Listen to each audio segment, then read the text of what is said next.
Magandang umaga sa inyong lahat mga kapatid. Sa araw na to, patuloy yung ating pagsamba kahit sa ating mga tahanan.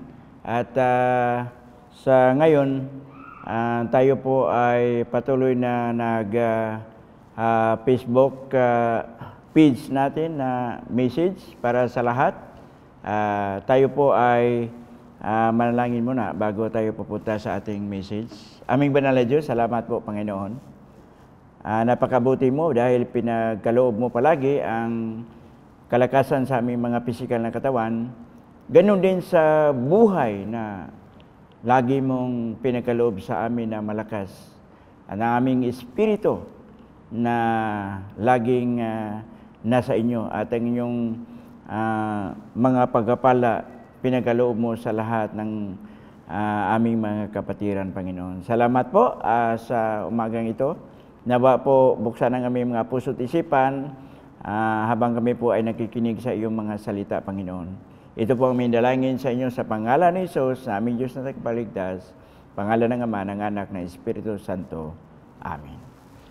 Ang ating topic ngayon ay Jesus give us a victorious life. God is giving us life that is victorious. In John chapter 10, verse 10, yun ang ating verse na ating mabasa sa ating screen. The thief comes only to steal and kill and destroy. I have come that they may have life and have it to the full. Or in other words, abundant life. Ang mabasa natin sa ibang translation, lalo na sa King James Version. NIV version is full. So, ang buhay, pinagkaloob ng Diyos sa atin, abundantly. But, the devil, or Satan, the enemy of God, pumunta rito upang siya po ay magnakaw, to steal, and to kill, and destroy, para manira. No? So, nakita natin sa ngayon na panahon, narito tayo sa reality, sa ating sitwasyon, na ang dyablo ay kumikilos. Ang kalaban ng Diyos ay kumikilos at siya ay pumatay. Marami nang napatay sa pamamagitan ng mga sakit. Mga virus na yan ay sa tingin natin yung mga virus na yan o mga sakit o mga kalamidad ay galing sa kalaban ng Diyos para tayo ay patayin at i-destroy niya. Ano bang gawin natin bilang mga anak ng Diyos? Sa ating Bible, buksan natin sa Episo, chapter 6, verse 12. For our struggle is not against flesh and blood, but against the rulers, against the authorities, against the powers of this dark world, and against the spiritual forces of evil in the heavenly realm. So, ang ating pakibaka to our struggle today is against the rulers, yung mga pamunuan, hindi sa katawan o sa dugo, hindi sa tao, ibig sabihin. Ang kalaban natin ay hindi tao. Yung sinasaniban ng espiritu ni Satanas o sa devil, yun ang kalaban. At sila ay tinatawag mga rulers in this world na hindi na rin natin nakikita.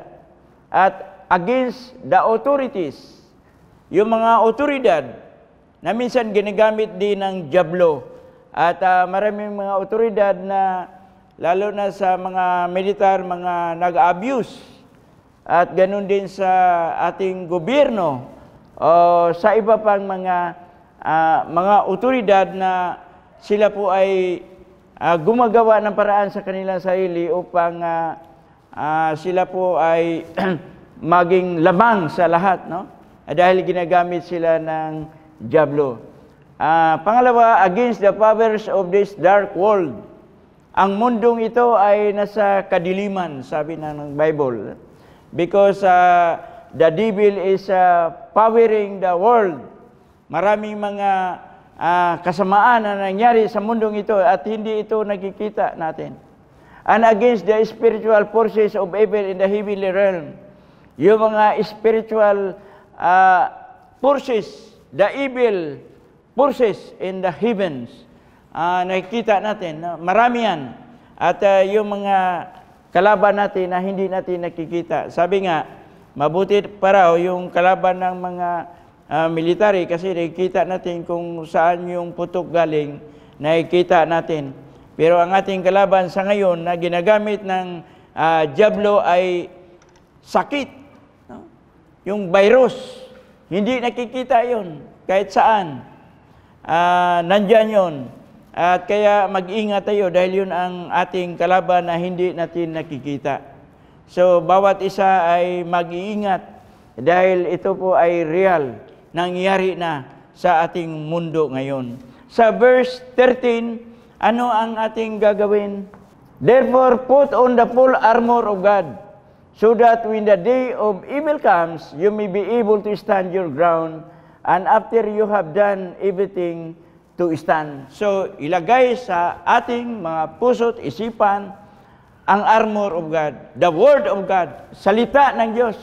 Yun ang kailangan natin na huwag nating kaligtaan na magbasa sa salita ng Diyos at gawin natin kung anong sinasabi sa salita ng Diyos upang ito po ay magkaroon tayo ng strong na pananampalataya at paglilingkod sa ating Diyos para tayo po ay makatayo sa ating paglilingkod sa Diyos at ang kalaban natin ay hindi makadaig sa atin. Yun lang. No? Sa verse 14, stand firm then with the belt of truth buckled around your waist with the breastplate of righteousness in place. So, kailangan tayong, we have to stand firm. Meron tayong paninindigan sa ating paglilingkod sa Diyos. At yung belt, no, ilagay natin the belt of truth, no, buckled around in the waist. Lagay natin sa ating waist with the breastplate of righteousness in place. Yung righteousness, yung kailangan natin sa bawat isa bilang mga Kristiyano. Hindi lamang tayo ay nakikinig lamang sa salita ng Diyos, kundi righteousness. Yung pagtatapat, kalugod-lugod sa harapan ng Diyos na tayo po ay mga banal, pinili ng Diyos. Kaya dapat ito ay mailagay sa ating puso, sa buong katawan natin. Kasi ito ang ating belt or breastplate, yung ating sandata sa ating kalaban. Sa verse 15, and with your faith fitted with the readiness that comes from the gospel of peace. Ang salita ng Diyos, the gospel of peace, ay dapat yun ang ating pang-apak, no? Yung ating sapatos, yung kakayahan sa bawat isa sa atin na tayo ay magkaroon ng pace sa pamamagitan ng salita ng Diyos. Hindi tayo mga taong mga matapang sa mga paggawa ng masama, kundi tayo po ay mapayapang tao. Nagkaroon tayo ng kapayapaan. That is the fruit of the Spirit, peace. So kung tayo ay nasa Panginoon, tayo po ay mga taong mapayapang mga tao. Mga taong mahinahon, mabait, mapag-ibig, o mapagmahal. Yun ang mga anak ng Diyos. Yun ang ating sandata sa ating kalaban. Sa this exercise, verse 16. In addition to all this, take up the shield of faith, with which you can extinguish all the flaming arrows of the evil one. So, ang pinakamatindi dito, yung ating pananampalataya. Kung gaano kalakas ang ating pananampalataya sa ating Diyos.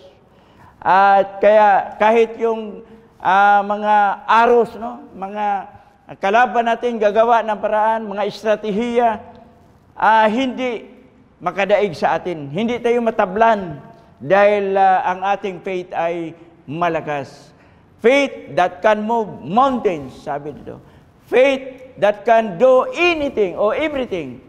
For faith in God, nothing is impossible. So lahat ng mga bagay magagawa sa pamamagitan ng ating pananampalataya. Yun ang kailangan natin sa ngayon na panahon.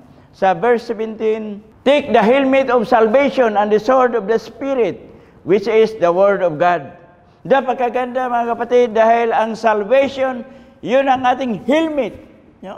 Yung ating depensa sa ating ulo, salvation. Yung kaligtasan na meron tayo. Dahil ang kaligtasan, yun ang ating helmet Yun ating sandata sa ating ulo, depensa. Hindi naman pwedeng masabi natin ito'y sombrero lamang, kundi helmet, defense. No? Salvation. Salvation is very important to everybody. Dahil tayo po ay ligtas na. Ilagay sa ating puso na walang mangyayari sa atin dahil tayo ligtas na. Niligtas tayo ng Panginoon. Hindi lamang sa ating kaluluwa o sa ating espiritu, kundi sa lahat ng mga bagay, tayo po'y iligtas ng Panginoon sa lahat ng kapamahakan. No? So anumang mga pangyayari sa buhay, tayo po ay iligtas ng Diyos. And the sword of the word of God, that is the sword of the Spirit. Sa Hebreo 4:12, kung buksan natin mga Biblia, Hebrews 4:12. For the word of God is living and active, sharper than any double-edged sword. It penetrates even to the dividing soul and spirit, joints and marrow. It judges the thoughts and attitudes of the heart. So ang salita ng Diyos, the word of God is our sword. Very active. Ito ay pinakamatalas na ating sandata sa ating buhay bilang mga Kristiyano. Kaya mga kapatid, ito po ay nagbigay lakas sa atin na dapat hindi tayo matakot dahil nandito ang salita ng Diyos. Siya po ang ating sandata. Kaya huwag nating kaligtaan na ating basahin lagi, araw at gabi, upang manatili sa bawat isa sa atin ang salita ng Diyos. At sa isabuhay natin, gagawin natin kung anong sinasabi sa Biblia. Okay, sa panghuli, sa verse 18, sa Ephesians 6:18. And pray in the Spirit on all occasions with all kinds of prayers and requests. With this in mind, be alert and always keep on praying for all the saints. So, kailangan natin na laging manalangin sa Diyos, sa Espiritu, upang ang lahat ng ating mga kailangan ipagkaloob ng Diyos. God will always protect us and God will always provide us sa lahat ng ating mga kahilingan. With this in mind, lagay sa ating isipan at maging alerto tayo sa lahat ng pagkataon and always praying kasama yung mga pinili ni Diyos. Tayong lahat na nasa iglesia ng Diyos. At ako po ay naniwala na ang iglesia ng Diyos ay magtagumpay sa panahon ngayon na mga maraming pagsubok. Sabi sa Bible, sa 1 John chapter 4, verse 4, sa huling verse, sinabi dito sa 1 John chapter 4, verse 4, You, dear children, are from God and have overcome them, because the one who is in you is greater than the one who is in the world. Tayo ay mga anak ng Diyos. Kaya bilang mga anak ng Diyos, tayo po ay magtagumpay. We will overcome this world. Ma-overcome natin ang lahat ng mga problema sa mundong ito. Mga sakit ko, anong mga problema, lahat ay matagumpayan natin. Because God is greater in us than he that is in the world. Ang mundong ito ay walang karapatan sa buhay natin. Tayo po ay magtagumpay. Tayo pong lahat ng mga Kristiyano na sumusunod sa kalooban ng Diyos, tayo po ay magtagumpay. Matalo natin ang ating kalaban. Sabi ng Bible, at sinabi dito, tayo mga anak ng Diyos. Nawa po, pagpalain tayo sa umagang ito, ang mga salita ng Diyos ay matili sa bawat isa sa atin at hindi natin makalimutan. Tayo po ay manalangin. Aming banal na Diyos, salamat po sa iyong mga salita na laging nagpalakas sa bawat isa sa amin, sa aming pananampalataya at sa pagsunod sa iyong kalooban, Panginoon. Dahil sinabi niyo, ang kalaban namin ay narito sa mundong ito. Ang mundong ito ay laging gumagawa ng masama. Laging kalaban sa inyo, Panginoon, ang ginagawa ng mundo. At alam namin na ang masamang espiritu ay narito sa mundong ito. Kaya salamat po sa iyong mga salita na laging nanatili sa amin at lalo na sa iyong banal na espiritu na nanahan sa amin. Na kami po ay magtagumpay sa lahat ng mga pagsubok sa mundong ito, Panginoon. Lalo na sa sakit, sa coronavirus, Panginoon, na marami nang namamatay, Panginoon. Marami nang nahawaan. Nawa po, gagawan mo ng paraan, Panginoon. Hiniling namin in Jesus' name na maalis itong mga virus na ito, Panginoon. Sila po ay mamamatay. Mabanis away, Panginoon, dahil sa pamagitan ng iyong kapangyarihan, sa pamagitan ng iyong Espiritu, kami po ay magtagumpay sa lahat ng mga bagay, Panginoon. Kami po ay magkaroon ng buhay na abundant, Panginoon. Buhay na malakas, buhay na may pananampalataya, buhay na may mga pagpapala. Iniling namin, Panginoon, at i-claim namin sa inyo na kami po ay laging protected sa inyo, Panginoon. Dahil sinasabi nyo, kami po ay hindi ninyo pabayaan, bagkus kami po ay nandyan sa iyo. Ikaw po ang aming refuge, ikaw po ang aming sandata, ikaw po ang aming ang nagbigay sa amin ng lakas, ikaw po ang buhay namin, Panginoon. Dahil kami po ay inyong nilikha. Ito po ang aming dalangin sa inyo sa pangalan ni Jesus, na aming Diyos ng tagapagligtas, pangalan ng Ama, ng Anak, ng Espiritu Santo. Amen.